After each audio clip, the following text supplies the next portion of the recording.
kasih-Mu, datanglah ya Roh Kudus, datanglah ya Roh Kudus, datanglah ya Roh Kudus, nyalakan api cinta kasih-Mu, datanglah ya Roh Kudus, datanglah ya Roh Kudus. Bapak Ibu Saudara, PA kategori yang minggu ini kita akan bawakan dalam bentuk Q&A atau pertanyaan dan jawaban. Saya telah mengumpulkan 7 pertanyaan tentang Roh Kudus yang biasanya muncul dalam percakapan, juga dalam media sosial, dalam internet dan sebagainya. Kita akan mendalami bersama dari Alkitab. Sebelumnya mari kita berdoa memohon pimpinan Roh Kudus. Kita satukan hati kita berdoa. Terima kasih Tuhan untuk kesempatan di mana kami boleh belajar dari firman-Mu melalui PA kategorial saat ini. Kiranya Roh Kudus Tuhan membimbing kami agar kami dimampukan untuk memahami firman-Mu dan juga melakukannya dalam hidup kami hari demi hari. Demi Yesus Kristus Juru Selamat kami berdoa. Amin.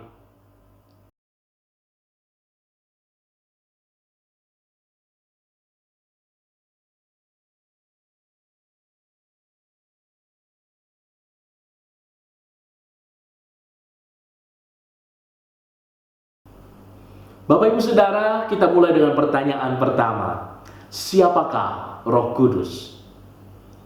Roh Kudus tentu adalah Allah sendiri.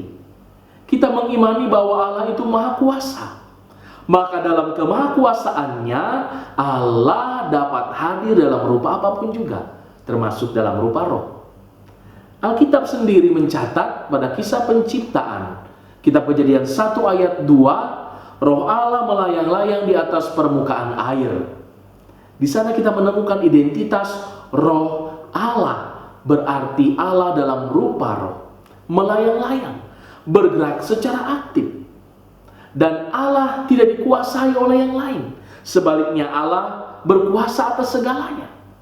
Itu bisa diperkuat oleh banyak ayat yang menyebutkan Roh Tuhan menghinggapi mereka, Roh Tuhan keluar, Roh Tuhan mengubahkan sesuatu, mengubahkan manusia, mengubahkan alam ini.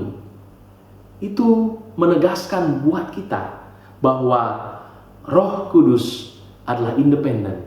Roh Kudus Allah sendiri, tidak dikuasai, tidak digerakkan oleh yang lain. Walaupun memang saudara-saudara, kadang ada yang memahami Roh Kudus itu semacam energi yang bisa dimiliki, yang bisa ditransfer, yang bisa dipergunakan untuk melakukan hal-hal yang bersifat supranatural, mukjizat, menyembuhkan, atau keajaiban lainnya. Tentu hal ini keliru. Karena apa? Karena sekali lagi, roh itu bukan energi, tapi satu pribadi dari Allah. Nah, Bapak Ibu Saudara yang terkasih, Roh Allah tidak bisa kita atur, tidak bisa kita kendalikan, tidak bisa kita buat, karena Roh Allah justru yang mengatur dan mengendalikan kehidupan kita. Roh Allah dapat hadir dimanapun, Roh Allah dapat hadir kapanpun, dan Roh Allah berkuasa atas apapun juga. Itulah hakikat dari Roh Kudus, Roh Allah, yakni Allah sendiri.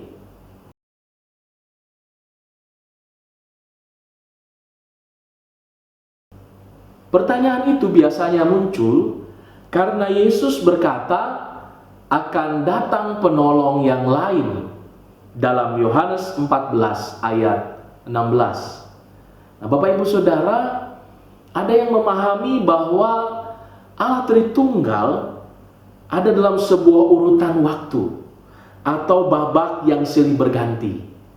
Ada masanya Allah Bapa, kemudian muncul babak anak Yesus Kristus, dan setelah Yesus Kristus naik ke sorga, barulah babak atau periode Roh Kudus dimulai.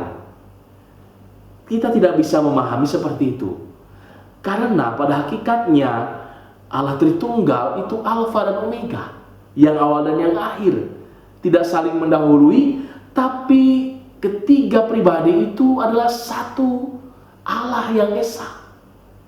Nah, saudara-saudara, sejak awal penciptaan, tiga pribadi Allah ini hadir. Allah Bapa, Rohnya, dan firman-Nya, yakni Yesus Kristus, ada dalam kemanunggalan Allah yang melakukan satu gerak penciptaan, pemeliharaan, penebusan, dan memimpin umat Allah dari masa ke masa. Kata penolong yang lain dalam konteks Yohanes 14 ayat 16 diucapkan Yesus berkenaan dengan situasi murid-murid yang saat itu akan ditinggalkan oleh Yesus. Jadi dalam konteks keadaan murid-murid, Bapak Ibu Saudara, kalau kita pribadi mengalami ditinggalkan oleh seseorang, pasti ada kegelisahan, ada kegundahan, dan kita memerlukan penolong yang akan mendampingi kita, akan menguatkan kita.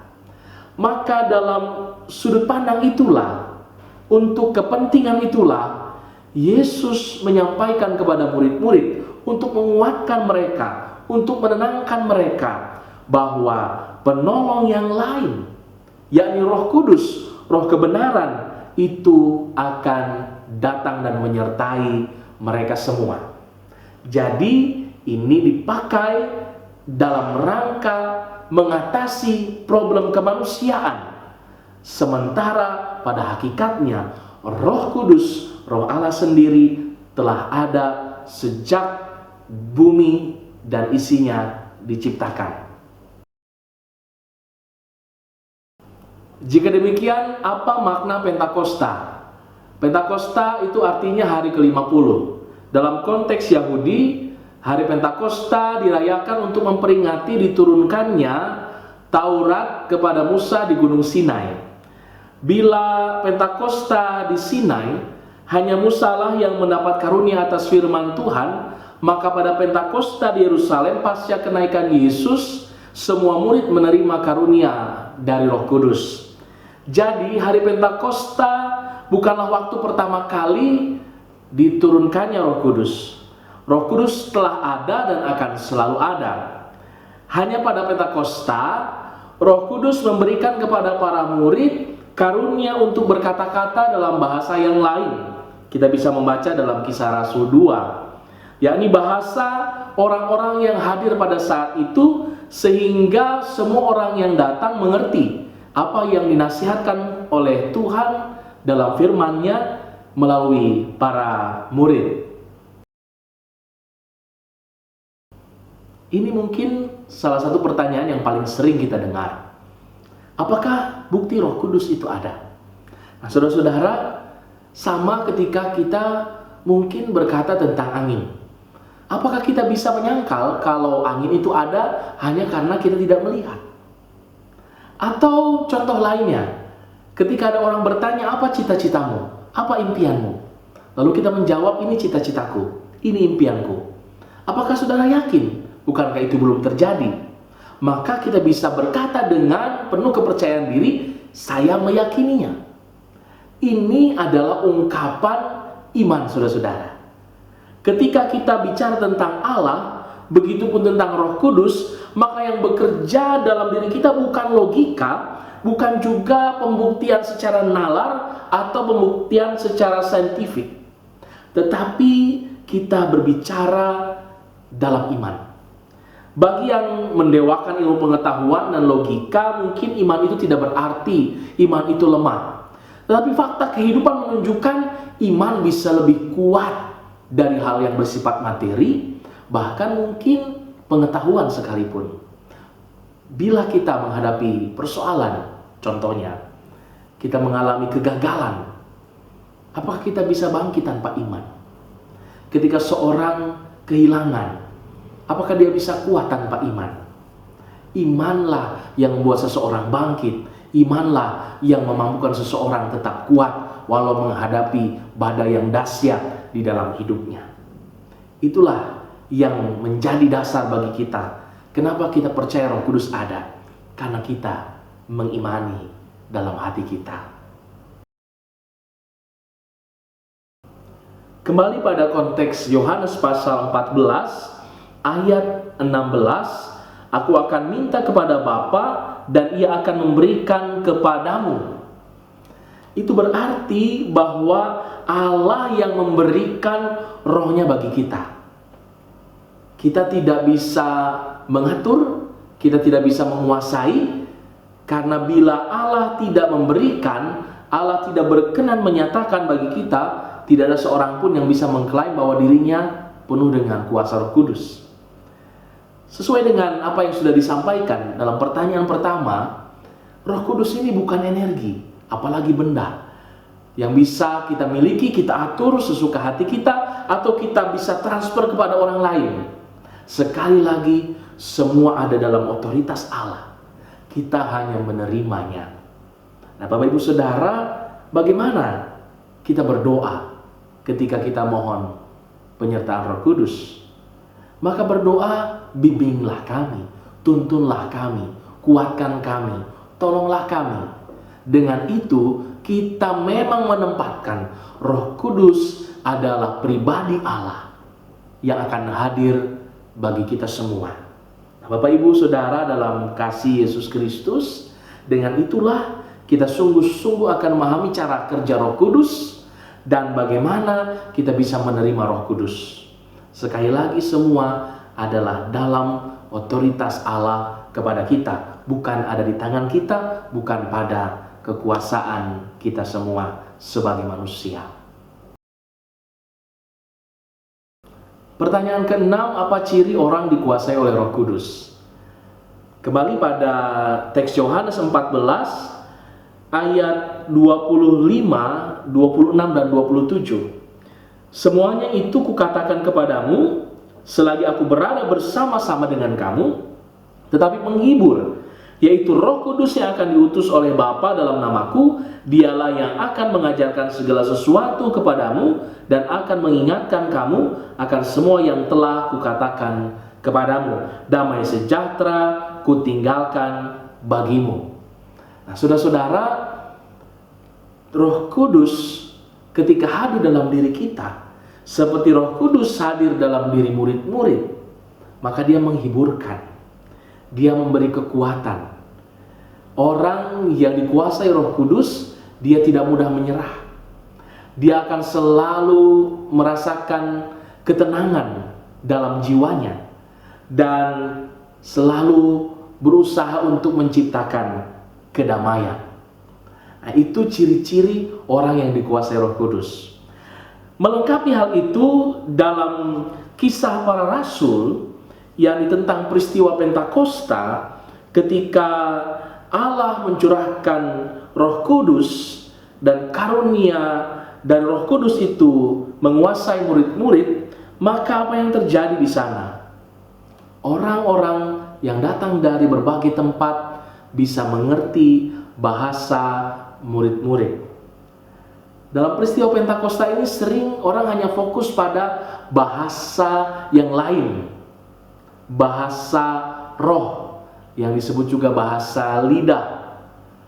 Padahal pesan utamanya adalah orang-orang mengerti apa yang dikatakan oleh murid-murid.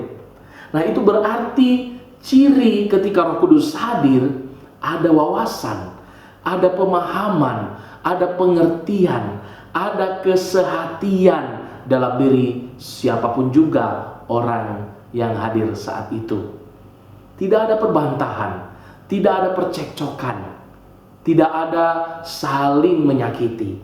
Karena Roh Kudus bekerja justru untuk menyatukan perbedaan. Roh Kudus bekerja justru untuk memberikan pemahaman yang sama, khususnya tentang Injil, tentang keselamatan, tentang anugerah Allah, tentang kasih bagi kita semua sebagai orang-orang yang percaya. Oleh karena itu, ciri di mana Roh Kudus bekerja, selalu ada damai sejahtera, selalu ada keharmonisan, dan selalu ada hal-hal yang baik yang dinyatakan bagi banyak orang. Ini bagian akhir yang sangat penting. Bahasan tentang Roh Kudus seringkali didominasi oleh pemikiran tentang bagaimana kita menerima karunia dari Roh Kudus berupa keajaiban, berupa mukjizat, bisa mengubah, bisa menyembuhkan, dan sebagainya. Benar bahwa Allah melalui Roh Kudus bisa menjamah kita sehingga yang sakit bisa sembuh, bisa mengubah situasi keadaan dengan kuasa Allah yang tidak terbatas itu. Namun kita perlu juga mengingat bahwa Roh Kudus hadir untuk memimpin kita agar kita hidup dalam kebenaran, sebagai saksi-saksi Allah untuk memberitakan Injil, kabar sukacita. Bersama dengan janji Roh Kudus, murid-murid diutus menjadi saksi. Dan itu juga berarti perutusan bagi kita semua, perutusan bagi Bapak, Ibu, Saudara, dan saya. Bagaimana kita membawa kabar keselamatan, kabar sukacita bagi banyak orang, dan bagaimana kita terus berjuang untuk mewujudkan hidup damai sejahtera. Mari kita evaluasi diri dan hidup kita. Apakah Roh Kudus sudah bekerja dalam hidup kita? Mari kita lihat melalui buah Roh Kudus. Kasih, sukacita, damai sejahtera, kesabaran, kemurahan, kebaikan, kesetiaan, kelemah lembutan, dan penguasaan diri. Sudahkah tercermin dalam sikap dan perilaku kita sehari-hari? Itulah cara kerja Roh Kudus bagi dunia melalui Bapak, Ibu, Saudara, dan saya. Demikianlah PA kita. Semoga apa yang sudah kita dalami memberikan bagi kita satu kekuatan oleh karena wawasan, pengenalan yang makin dalam, dan tentu dengan itulah saudara-saudara boleh menjadi murid-murid Kristus yang sejati. Marilah dengan kerendahan hati kita berdoa, Roh Kudus tuntunlah kami, Roh Kudus kuatkanlah kami, Roh Kudus ubahkanlah hidup kami. Amin.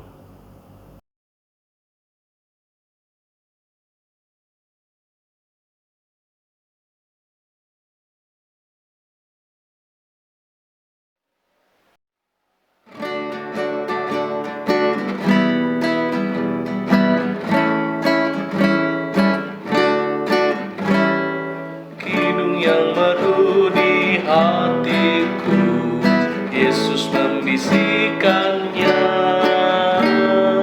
Jangan takut, ku bersamamu dalam kancah dunia.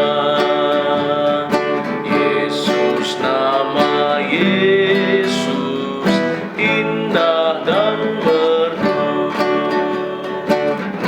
memberikan yang mengisi hidupku. Riang atas limpah rahmat-Nya, dalam kasih-Nya teduh, sambil terus memandang wajah-Nya, menyanyikan hidupku. Yesus, nama Yesus indah dan